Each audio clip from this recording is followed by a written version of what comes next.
chapter 4 agriculture. So I think all of you must be knowing about agriculture. What is agriculture? Can anybody tell me? कृषि या agriculture से आप क्या समझते हैं? आपने सब नाम तो सुना ही होगा ना, एग्रीकल्चर क्या है? Agriculture, so what is farming? Agriculture का दूसरा नाम हम लोग है जो अदर फॉर्म्स में उसको फार्मिंग कहते हैं। क्या आप लोगों को मतलब कृषि क्या होता है? अगर आपके एग्जाम में तो आप कुछ नहीं लिखोगे, यहाँ पे आपको फार्मिंग क्या होता है वो ही नहीं पता है क्या होता है फार्मिंग। तो आप इससे समझ लीजिए कि बहुत सारी चीजें हमारी। Ma'am, can I answer this? What and? Ma'am, Yes, can I answer this? Yes, Veena. Ma'am, agriculture is study and practical study of growing trees and vegetables for our own need. Okay.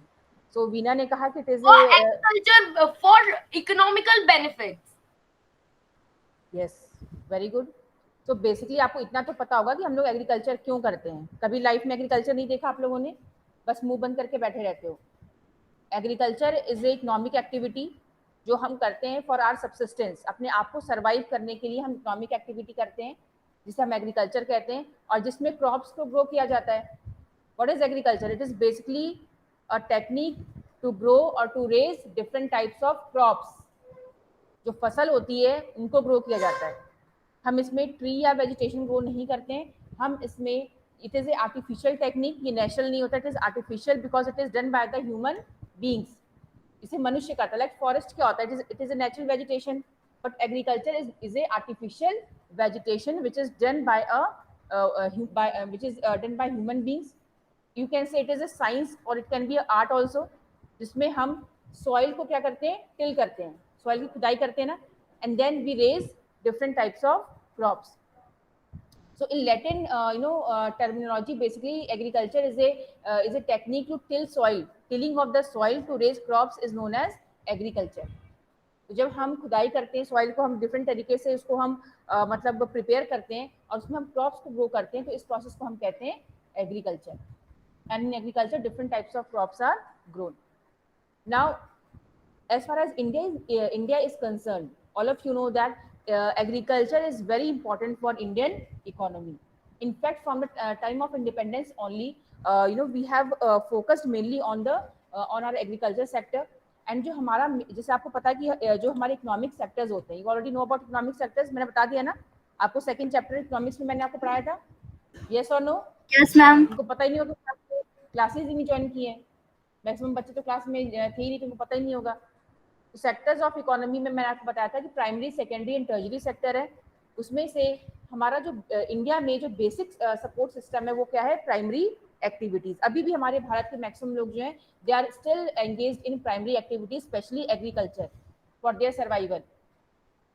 But slowly the contribution of other sectors is also growing. लेकिन अभी हम लोगों को agriculture के बारे में पढ़ना है, तो हम देखते हैं कि एग्रीकल्चर का क्या है. तो एग्रीकल्चर ने 60-70 ईयर्स तक हमारी इकोनॉमी को 60 नहीं 50 to 60 ईयर्स हमारी इकोनॉमी को डोमिनेट किया है. हमारा जो एक्सपोर्ट होता है, know about export and import, है ना? It is a very important component of foreign trade. जो हमारा इंटरनेशनल व्यापार होता है उसमें जो है इम्पोर्ट और एक्सपोर्ट करते हैं. तो जो हमारा एक्सपोर्ट होता है, मतलब जो हम बेचते हैं सामान दूसरे देशों को, उसमें मैक्सिमम क्या प्रोडक्ट्स होते हैं? Agricultural products. तो हमें बहुत ज़्यादा नेशनल इनकम हमें जो है मिलता है एग्रीकल्चर से. तो अब हम देखते हैं इसका इंट्रोडक्शन. आप देखिए, India is an agricultural important country. So India के लिए एग्रीकल्चर बहुत इंपॉर्टेंट है. हमारे देश में अभी भी इंडस्ट्रियलाइजेशन बहुत अच्छा नहीं है. धीरे धीरे ग्रो हो रहा है, लेकिन इंडस्ट्रीज हमारे देश में मतलब है, लेकिन as compare to other countries जो डेवलप कंट्रीज हैं, उनकी तरह इंडस्ट्रियलाइजेशन हमारे देश में अभी भी नहीं है. So 2/3 of its population is engaged in agricultural activities. Bharat की अभी भी मतलब अभी तो थोड़ा रेशियो कम हो गया है. पहले तो 50-60% लोग डिपेंडेंट थे इस पे एग्रीकल्चर पे, but now it has decline to 45 और 40 के आसपास जो है डिपेंडेंस है. Which produces most of the food that we consume. Then agriculture क्या है? बहुत ही इंपॉर्टेंट एक्टिविटी है. It is a primary activity. पहले तो आपको पता होना चाहिए एग्रीकल्चर कौन सी एक्टिविटी है. कौन सी एक्टिविटी है? Primary activity. Which produces food for the country. क्या प्रोड्यूस करता है? Food for the people. ठीक है. Besides food grains, it also produces raw materials for various industries. तो खाद्य पदार्थ तो एग्रीकल्चर सप्लाई करता है, ये चावल है, गेहूं है, तेल है, शुगर केन है, जो भी डिफरेंट आइटम्स जो है वो तो प्रोड्यूस होता है। Plus they also produce raw materials for industries. हमारी बहुत सारी ऐसी इंडस्ट्रीज हैं जिनका कच्चा माल कहाँ से आता है, एग्रीकल्चर से। लाइक शुगर मिल्स है ना, जो शुगर बनाती हैं, तो उनका कच्चा माल क्या होता है, गन्ना, और वो गन्ना कहाँ से आता है, एग्रीकल्चर से। देन ऑयल इंडस्ट्री, जहाँ पे भी मान लो सरसों का तेल बनाते हैं या फिर जो भी हम लोग बनाते हैं, तो उसका कच्चा माल कहाँ से आता है, फ्रॉम एग्रीकल्चर। ग्राउंडनट है, या फिर आपका जो है ये मैंने आपको मस्टर्ड कहा, ठीक है ना, सोयाबीन ऑयल है, ये जितने तरह के आपके ऑयल होते हैं, सनफ्लावर ऑयल है, तो ये डिफरेंट तरह के जो आपके ऑयल प्रोडक्शन होता है, तो उसका कच्चा माल कहाँ से आता है, from industries. Then textile mills, like cotton textile mills हैं जो आपकी, ठीक है, तो ये कॉटन टेक्सटाइल मिल्स जो हैं, इनका कच्चा माल क्या होता है, cotton, that also comes from agriculture. So there are many industries which are dependent upon agriculture for their raw material. All right. So agriculture is very important for any country. सबसे पहले तो एग्रीकल्चर बेस्ट होना चाहिए ताकि आपकी country जो है भूखे ना मरे, ठीक है ना। आपको पता होगा कि हम लोग पहले के टाइम में क्या था कि देवर अभी तो चलो सिस्टम बेटर हो गया, अभी हमारे देश में पानी कमी नहीं होती क्योंकि हमने कैनाल्स बना लिए, डैम्स बना दिए, इरिगेशन का सिस्टम है हमारे पास। पहले ये चीज़ हमारे पास नहीं थी, ठीक है ना। तो हमारी जो हम लोग किस पर डिपेंडेंट थे, मानसून रेनफॉल के ऊपर। अब जब मानसून रेनफॉल नहीं होती थी तो सूखा पड़ जाता था और एग्रीकल्चर प्रोडक्शन होता ही नहीं था, इससे क्या था, भुखमरी की सिचुएशन क्रिएट हो जाती थी। लेकिन जब से हमारी हरित क्रांति हुई है, ग्रीन रेवोल्यूशन, ग्रीन रेवोल्यूशन आप जानते हो ना, ग्रीन रेवोल्यूशन जब से भारत में हुआ है, नहीं जाने तो भी अच्छा ही है, 1960s के टाइम में हमारे देश में ग्रीन रेवोल्यूशन हुआ था, जिसमें एग्रीकल्चर में काफ़ी ज़्यादा बदलाव किए गए, मॉडर्नाइज किया गया एग्रीकल्चर को। तब से क्या हुआ कि हमारे देश में जो भी गेहूं है या फिर जो भी हमारे प्रोडक्शन हमारे क्रॉप्स हैं, उनमें कभी भी कोई कमी नहीं हुई है। पहले हम लोग डेफिशिएट थे, कमी होती थी, अब क्या है, हम लोग एक्सेस सरप्लस प्रोडक्शन होता है, जिसको हम दूसरे देशों में सेल करते हैं, बेचते हैं। तो अब हमारे देश में भुखमरी जो है ये सिचुएशन नहीं है, बस गरीबी की वजह से प्रॉब्लम हो सकती है, लेकिन हम बहुत ज़्यादा ऐसा कमी नहीं है हमारे देश में खाद्य पदार्थ की। और products like T, coffee, spices, ये ऐसे मटेरियल्स हैं जो हम दूसरे देशों को क्या करते हैं, सब एक्सपोर्ट करते हैं, सेल करते हैं। नाउ टाइप्स ऑफ फार्मिंग, अब हम पढ़ते हैं टाइप्स ऑफ फार्मिंग। फार्मिंग कितनी प्रकार की होती है, ठीक है। आप देखो फार्मिंग डिफरेंट तरह की होती है, कई स्मॉल लेवल पे की जाती हैं, कई आपके बहुत बड़े लेवल पे की जाती हैं। कुछ ऐसी फार्मिंग्स होती हैं which where production is for self consumption, जहाँ पे जो भी प्रोडक्शन होता है वो उसे हम सेल्फ कंज्यूम कर लेते हैं। जैसे मान लो छोटा हमारा हमारा खेत जो है, लैंड होल्डिंग है, if it is small size, then the whole production will be consumed by the family, क्योंकि एक्सेस बचेगा ही नहीं तो हम मार्केट में बेचेंगे नहीं उसको, तो जितना हुआ वो हमने खुद ही कंज्यूम कर लिया, साल भर हमारा उससे काम चल गया। लेकिन जब हमारे पास लैंड होल्डिंग जो है, ज़मीन बहुत बड़ी होती है, खेत हमारे पास बड़े होते हैं, तो क्या होता है कि हम ज़्यादा प्रोडक्शन करते हैं और वो हमारे हमारे लिए भी बचता है, प्लस हमारे पास सरप्लस होता है, तो उसे हम क्या करते हैं, मार्केट में सेल कर देते हैं, तभी तो हमारे हमारे पास हमें खाने को मिलता है, वरना हम लोग तो खेती कर नहीं रहे। तो ये जो हमें आटा है, चाहे चावल, ये सब हमें कहाँ से मिल रहा है, ये हमारे फार्मर्स की वजह से तो मिल रहा है जो इसे ग्रो करते हैं, ठीक है। तो फार्मिंग डिफरेंट तरह की होती है, कुछ अपने लिए होती है, कुछ मार्केट में सेल करने के लिए होती हैं, कुछ में सीरियल क्रॉप्स ग्रो होते हैं, किसी में कैश क्रॉप ग्रो होते हैं, किसी में प्लांटेशन क्रॉप्स ग्रो होते हैं, ठीक है। वैरायटी ऑफ क्रॉप्स होते हैं। अब वो क्या होता है एक एक करके पढ़ते हैं। किसी में कम मशीन्स यूज होती हैं, किसी में ज़्यादा मशीन्स यूज होती हैं, किसी में जो घर के लोग होते हैं वो काम करते हैं, किसी में बाहर से भी मजदूर मंगाए जाते हैं, ह्यूज स्केल पे किया जाता है। तो इसमें मतलब डिफरेंट टाइप्स ऑफ जो है एग्रीकल्चर प्रैक्टिस की जाती है, depends on the situation and the primary objective of the agriculture, कि हमारा कृषि करने का एम क्या है, ठीक है, तो उस पर डिपेंड करता है। अब सबसे पहली टाइप की फार्मिंग है वो है प्रिमिटिव सबसिस्टेंस फार्मिंग। प्रिमिटिव मतलब आदिकालीन, सबसिस्टेंस मतलब निर्वाह, और फार्मिंग मतलब कृषि। आदिकालीन निर्वाह कृषि, अगर कोई बच्चा हिंदी मीडियम का है तो आपके लिए आदिकालीन निर्वाह कृषि। अब सबसिस्टेंस वर्ड जहां भी आ जाए, आप सबसे पहले से ये समझ लेना, subsistence means production for self consumption, ठीक है। देखो दो वर्ड है, मैं आपको अभी क्लियर कर रही हूँ। First word is subsistence and the other word is commercial, ठीक है। तो मैं आपको ये बता देती हूँ, इसमें चौक, यहाँ पे चौक भी नहीं है।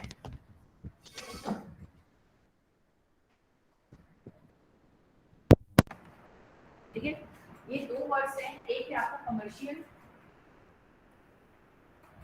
And the other word is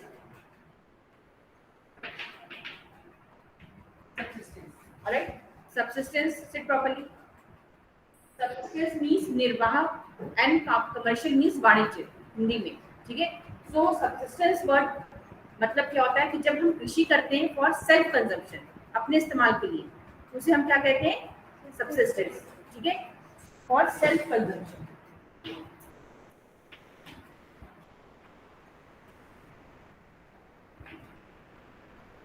right, and commercial means वाणिज्य, इसमें क्या होता है, for sale in the market, right. So this is the basic difference subsistence and commercial farming. अब कमर्शियल फार्मिंग में जितनी भी तरह की फार्मिंग आएंगी आपको समझ में आ जाएगा कि उनका मेन मकसद क्या होता है, सेल करना, मार्केट में उसको बेचना। और जब हम किसी चीज को बेचने के लिए या मार्केट में सेल करने के लिए करते हैं प्रोड्यूस, तो उसमें हमें क्या अर्न करना होता है, प्रॉफिट, है ना। उसमें हमें प्रॉफिट अर्न करना होता है, और प्रॉफिट अर्न करने के लिए उस चीज की क्वालिटी बेस्ट, अगर क्वालिटी अच्छी नहीं होगी तो कोई आपका सामान खरीदेगा क्या, है ना। सो जैसे मैंने आपको अभी ब्लैक बोर्ड पे बताया, टू टाइप्स जो है बेसिकली होते हैं, subsistence and commercial farming. So subsistence जो हमारे ऑनलाइन वाले बच्चे उनको भी मैं बता दूं, subsistence means production for self consumption, and commercial means when we do agriculture for sale in the market. So these are the two types of farming. Now first is primitive subsistence farming. Primitive means कुछ, primitive मतलब क्या होता है, पुराना, आदिकालीन। तो जो आदिकालीन कृषि होती है सब्सिस्टेंस फार्मिंग, वो हम देखते हैं क्या है। इसको हम बेसिकली दूसरी लैंग्वेज में शिफ्टिंग कल्टीवेशन भी कहते हैं। शिफ्टिंग कल्टीवेशन का आपने नाम सुना है, स्थानांतरण कृषि, जिसमें क्या it is done basically, it is practice by the these tribal people. हाँ, पता है आपको, किसको पता है, हाँ बताइए। ओके, क्या नाम है आपका, है, ओके, मोहित बताइए।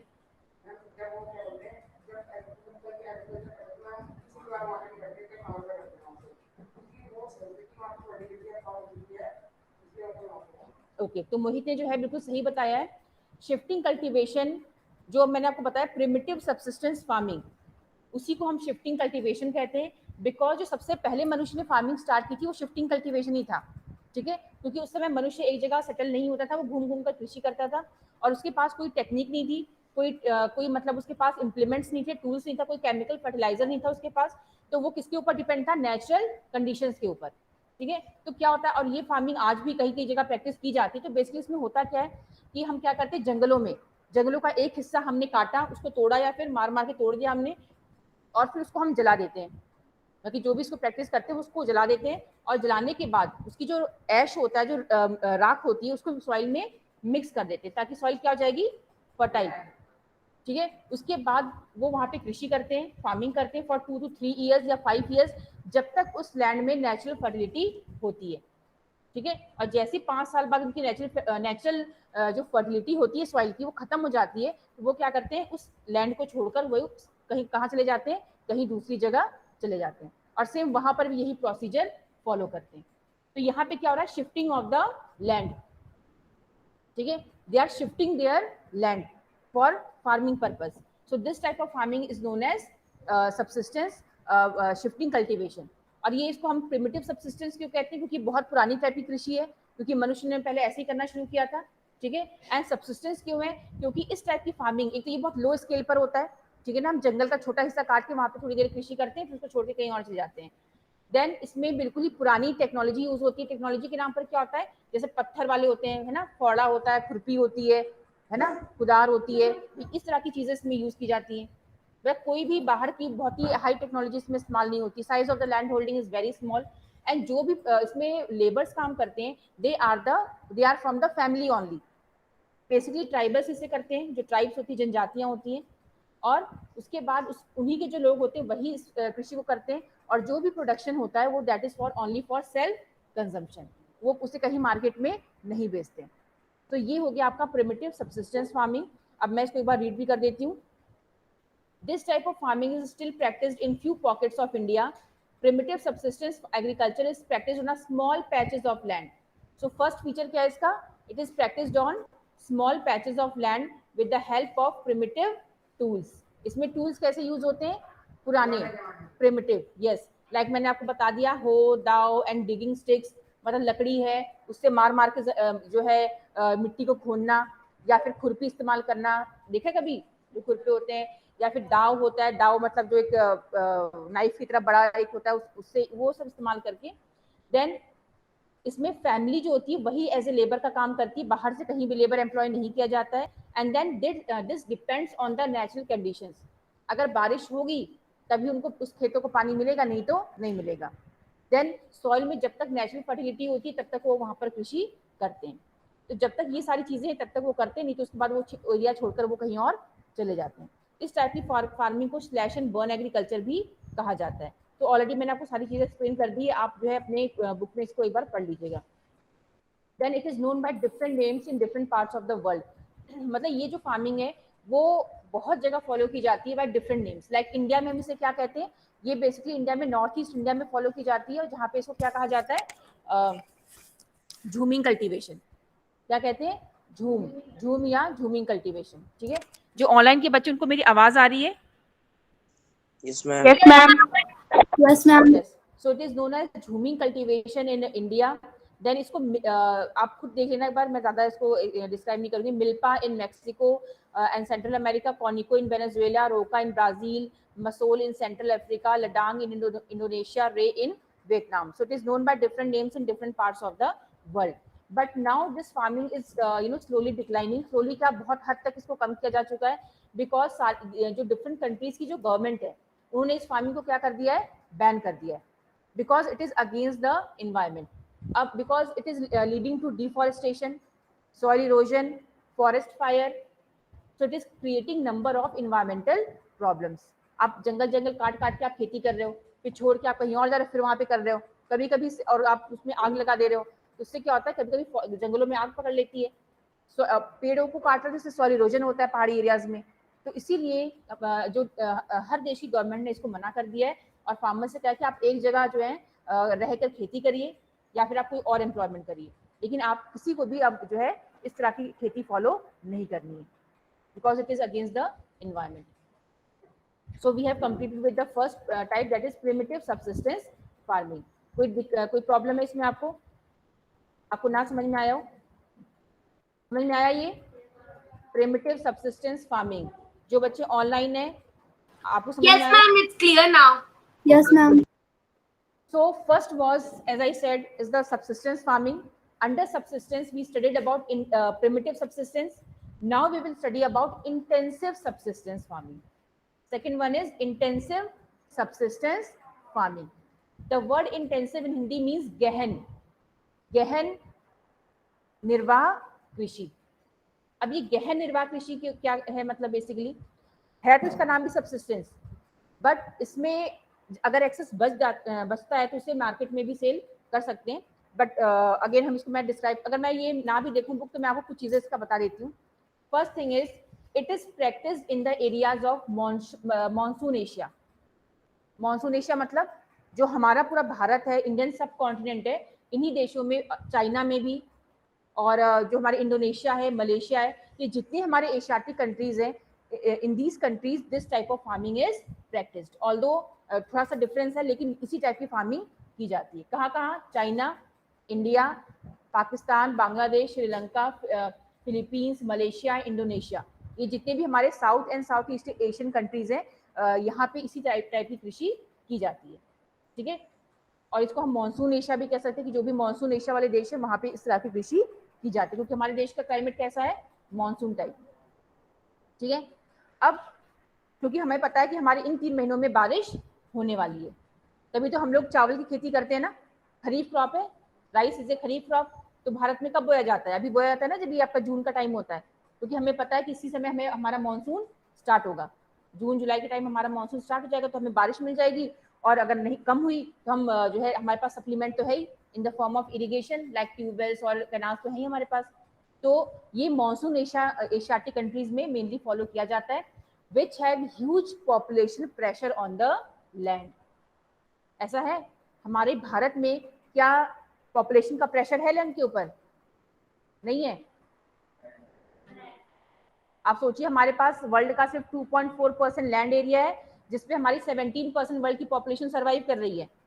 तो मुट्ठी भर जमीन है हमारे पास और पॉपुलेशन हमारी बहुत ज्यादा है।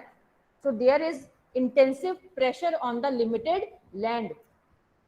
पॉपुलेशन इतनी ज्यादा है और खिलाना हमें इतने लोगों को है और हमारे पास जमीन बहुत ही लिमिटेड है।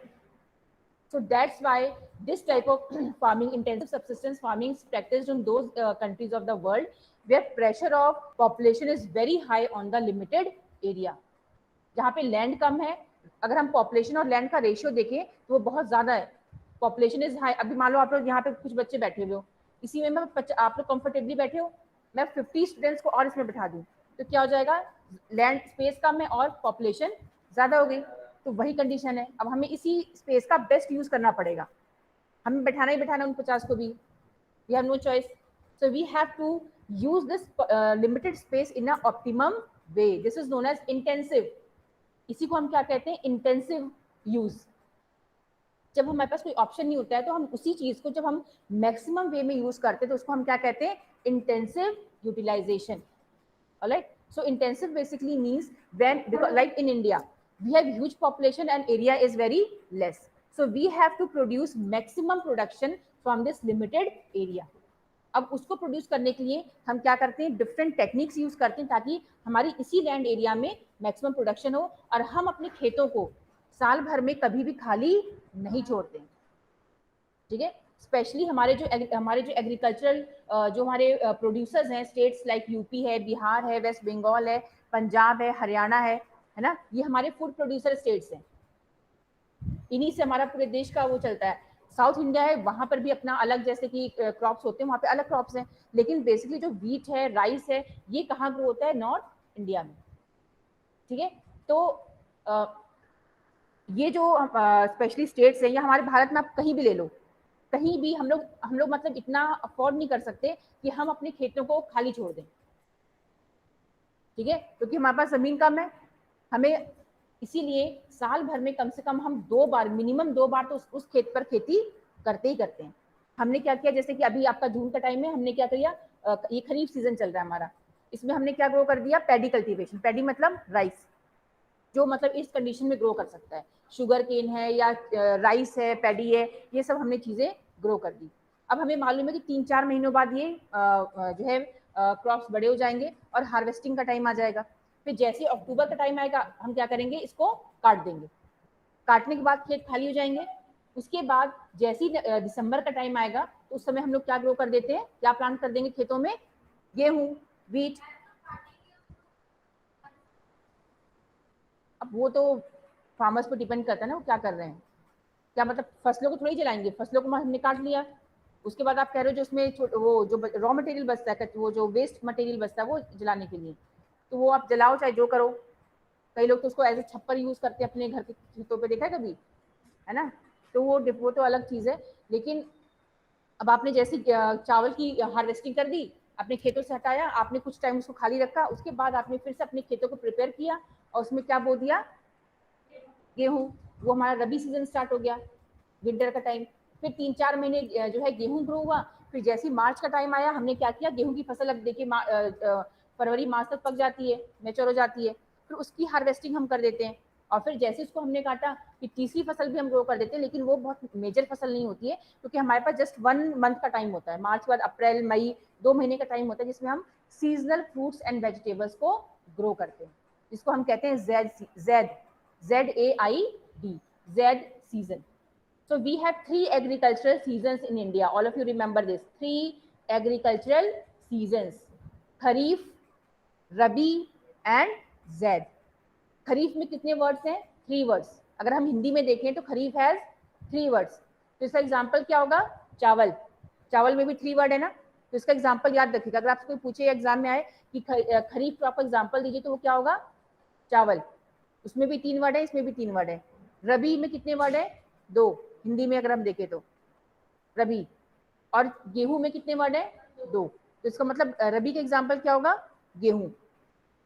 और जैद का कोई वैसा नहीं है क्योंकि जैद में आपका क्या आता है, सीजनल फ्रूट्स एंड वेजिटेबल्स आते हैं, लाइक कुकम्बर हो गया, वाटरमेलन हो गया। आप देखिए ना, कुछ गर्मियों से पहले आपके कुकम्बर और ये सब ककड़ी और वाटरमेलन, ये सब बहुत आते हैं मार्केट में, तो वो जेड का सीजन होता है, वो शॉर्ट सीजन होता है। उसके बाद 2 महीने बाद फिर से हम क्या करते हैं, हमारा खरीफ सीजन आ जाता है और हम अपने खेतों में चावल को ग्रो करते हैं। तो ये पूरा साइकिल क्यों हम अपने खेतों में 3-3 बार जो है हम ग्रो कर रहे हैं, हमने अपने खेतों को एक बार भी खाली नहीं छोड़ा। Why? Because we have limited land, we have no choice, हमें उसी जमीन पर मैक्सिमम प्रोडक्शन अचीव करना है ताकि हम अपने जो है जो देश के लोग हैं उनका जो है उनको सर्वाइव कर सकें। प्लस अब हमारा एम सर्वाइव कराना नहीं है, we want excess production also, because now हम लोग कोई अब फूड डेफिशिएंट कंट्री नहीं है, हम लोग लीडिंग प्रोड्यूसर्स हैं, ठीक है, हम लोग लीडिंग प्रोड्यूसर्स हैं in rice and wheat also, मतलब नंबर 1 नहीं होंगे लेकिन आसपास नहीं है, क्योंकि हमारा जो चावल गेहूं ये सब है दूसरे देशों को क्या होता है, एक्सपोर्ट करते हैं, हम लोग बेचते हैं।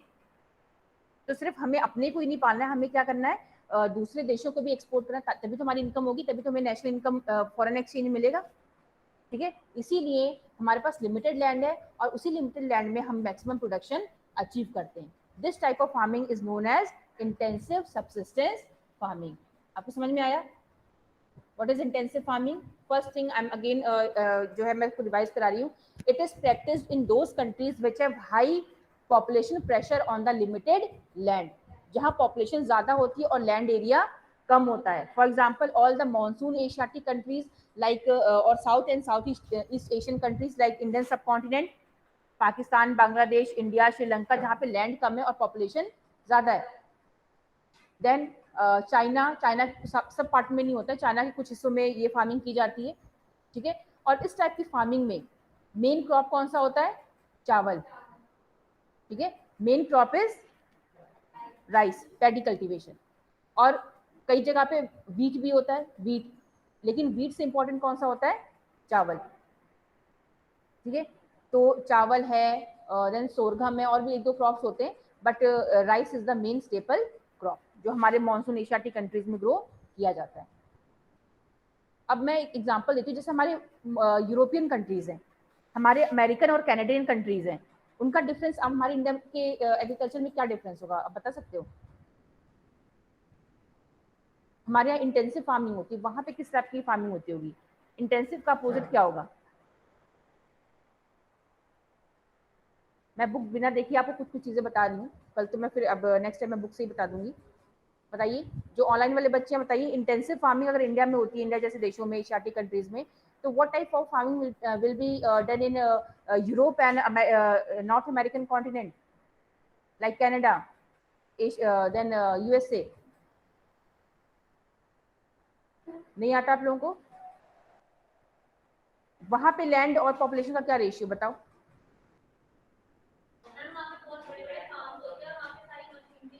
यस, देयर इज अपोजिट, है ना, there the land holdings are huge in size and population is very less.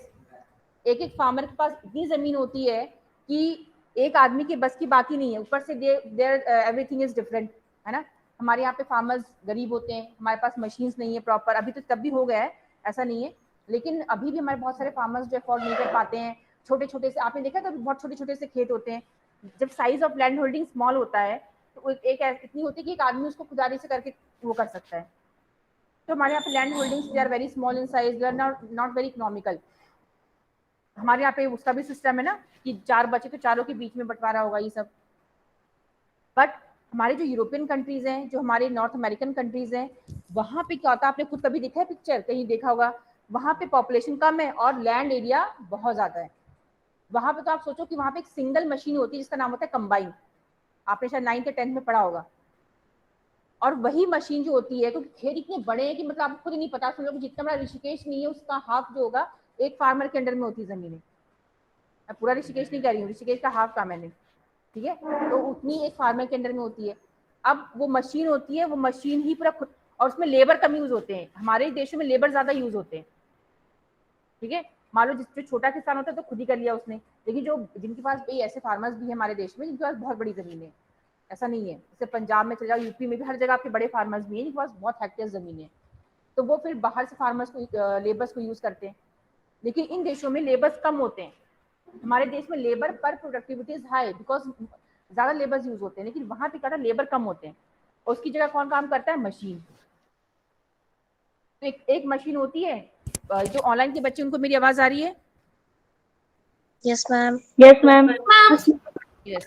सो वहाँ पे एक मशीन होती है, वो क्या करेगी, सारा काम वही होगा। From total the agriculture is totally mechanised, from tilling of the soil to sowing of the crops, seeds to harvesting of the crops, then threshing, सब का सब कौन करता है, मशीन। मतलब all the process of agriculture from starting to the end is totally mechanised. वहाँ पे labour का बहुत कम रोल होता है। इवन जो वहाँ पे तो हेलीकॉप्टर्स यूज होते हैं for sprinkling of the pesticides and weedicides, क्योंकि इतने बड़े खेत होते हैं, आप कहाँ कहाँ तक डालते रहोगे।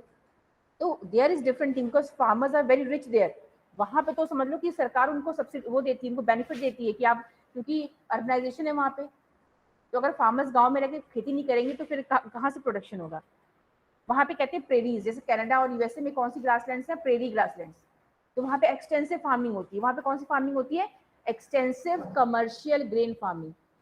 यानी आपकी बुक में ये है कि नहीं, लेकिन मैं आपको इन्फॉर्मेशन बता रही हूँ। Extensive commercial grain farming, extensive मतलब विस्तृत।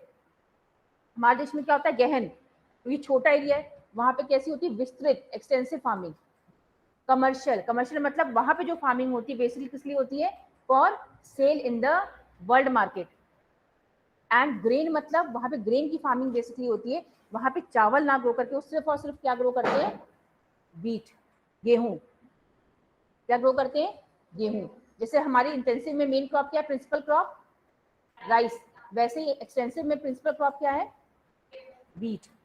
That's why the prairies grasslands are known as wheat basket of the world. इसको वर्ल्ड की ग्रेनरी कहा जाता है, क्योंकि इतना ज्यादा प्रोडक्शन होता है उसमें।